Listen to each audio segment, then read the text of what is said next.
Tudo tem seu tempo, há um momento oportuno para cada coisa debaixo do céu. Tempo de nascer, tempo de morrer, tempo de plantar, tempo de arrancar o que foi plantado, tempo de matar, tempo de curar, tempo de destruir, tempo de construir, tempo de chorar, tempo de rir, de lamentar, de dançar, tempo de espalhar pedras e tempo de as ajuntar, tempo de abraçar e tempo de afastar-se dos braços, tempo de procurar, tempo de perder, tempo de guardar, tempo de jogar fora, tempo de rasgar e tempo de costurar, tempo de calar e tempo de falar, tempo do amor, tempo do ódio, tempo da guerra, tempo da paz. Muitas vezes nós matamos a nossa vida, ou matamos a oportunidade de viver bem, porque nós não somos capazes de fazer a leitura correta. O que o tempo está nos pedindo? Cada dia o tempo vai nos pedir alguma coisa. E é esse olhar atento que vai dando a gente essa condição, essa clareza de perceber o que de fato hoje grita pelo meu nome. Qual é a realidade hoje que é inadiável? Às vezes nós somos tão negligentes na percepção disso, que às vezes nós desperdiçamos um mês, um ano, 10, 20, colocando o nosso empenho numa realidade que nem era para aquele momento. E é por isso que é tão interessante a gente desenvolver a habilidade de dizer não e de dizer sim. Que essa é uma habilidade que só a maturidade nos traz. Que às vezes, porque somos imaturos, nós não sabemos nem dizer não. Não sabemos olhar as urgências do tempo. Então a gente vive para agradar o outro. Antes de agradar o outro, você precisa perceber o que a vida está pedindo de você. Que nem sempre aquilo que o outro, aquilo que você pode fazer para agradar o outro, está em consonância com aquilo que a vida está pedindo de você. Mesmo que para a gente crescer, nós temos que ter coragem de cortar muitas coisas. A Sagrada Escritura diz: tempo de matar, tempo de fazer nascer. Tudo depende da percepção para olhar o momento presente e descobrir o que de fato merece o nosso empenho.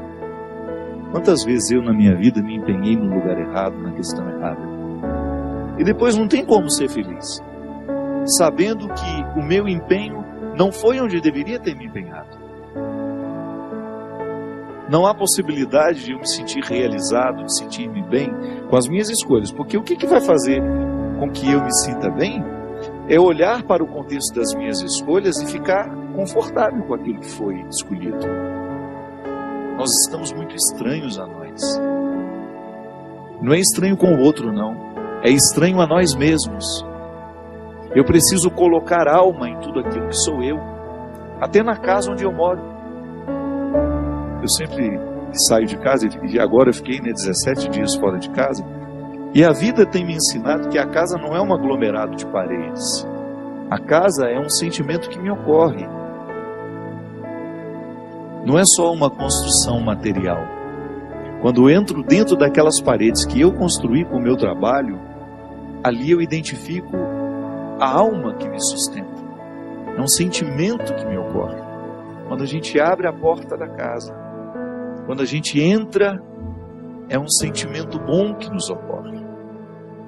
Isso é alma. É quando a matéria está plena de significados.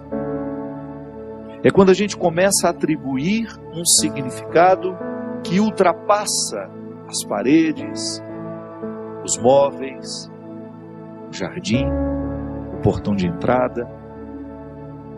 E é interessante que a qualidade da nossa vida depende, e está intimamente ligada à nossa capacidade de depositar a alma nas coisas. Eu não estou falando dessa alma,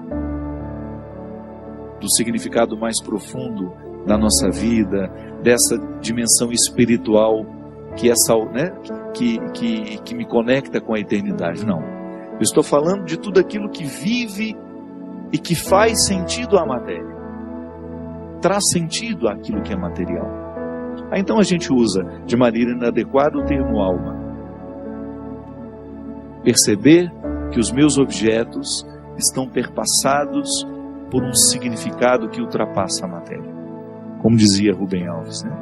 Existem coisas que são mais que coisas, são coisas que nos fazem lembrar. Isso é, virar um sacramental. Da mesma maneira como eu trago uma lembrancinha da viagem, aquilo é para mim apenas um sacramental de alguma coisa que foi boa, que foi vivida, que foi experimentada, que me fez bem. Na minha oportunidade de colocar alma neste corpo, nessa oportunidade única que eu tenho de viver diariamente bem a minha vida e assim inflar ar em tudo isso, da mesma maneira como eu percebo essa outra alma da minha casa quando chego de um sentimento que me ocorre. O viver bem, me trazendo a consciência de que hoje, quando eu observo as urgências da minha vida e me empenho, eu estou colocando alma no meu corpo. Agora, quando eu percebo que eu não estou fazendo, que eu não estou me empenhando para viver bem, eu estou sim fragilizando os recursos da minha alma, que são justamente para me ajudar a viver bem a própria vida do corpo. E nós muitas vezes negligenciamos a observância do tempo, como na Escritura que diz: tempo de chorar e tempo de rir. Há momentos que a própria vida te mostra a necessidade de chorar, de jogar para fora os seus excessos, de não ter medo da tristeza, de permitir que essa tristeza cave dentro de nós as suas riquezas e que nos ajude a encontrar a pedra preciosa que só o sofrimento poderia nos levar a conhecer. Depois vem o riso. O riso não nasce por acaso. A gente já cantava aquela música também, né? Ando devagar porque já tive pressa e trago esse sorriso porque já chorei demais. O sorriso é o resultado da lágrima bem chorada.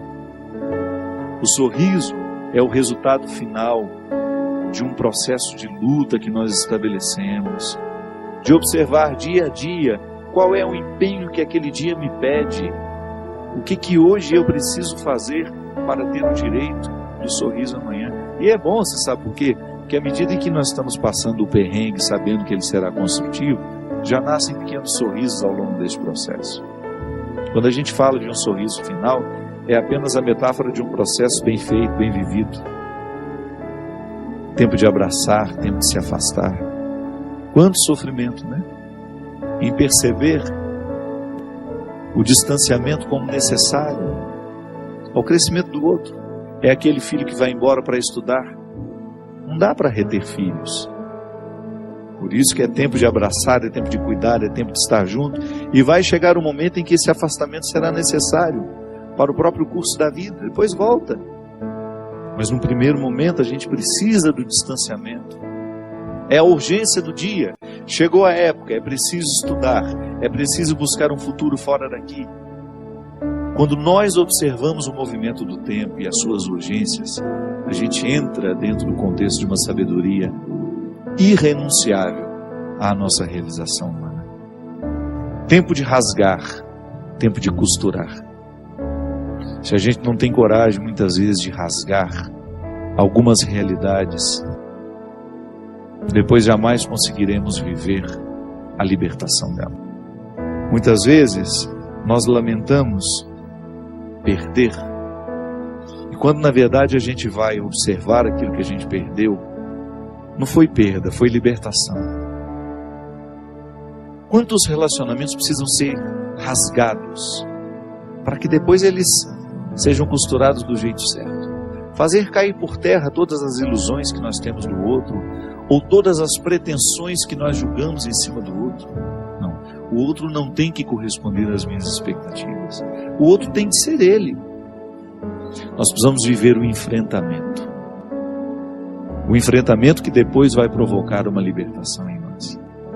A vida sempre vai pedir de nós calma, paciência, porque com pressa nós passamos por cima de todas essas necessidades e não somos capazes de reconhecê-las. Que às vezes a vida não está dando certo, é porque você nem sabe exatamente o que você está precisando. Às vezes nós ficamos tão aflitos, tão angustiados, e não sabemos por quê. Faltou chegar ao ponto-chave, onde de fato está iniciando o conflito. Paciência, né? A gente não tem paciência nem para descobrir o que está nos angustiando. É a nossa pressa, é a vida estranha que nós vamos viver.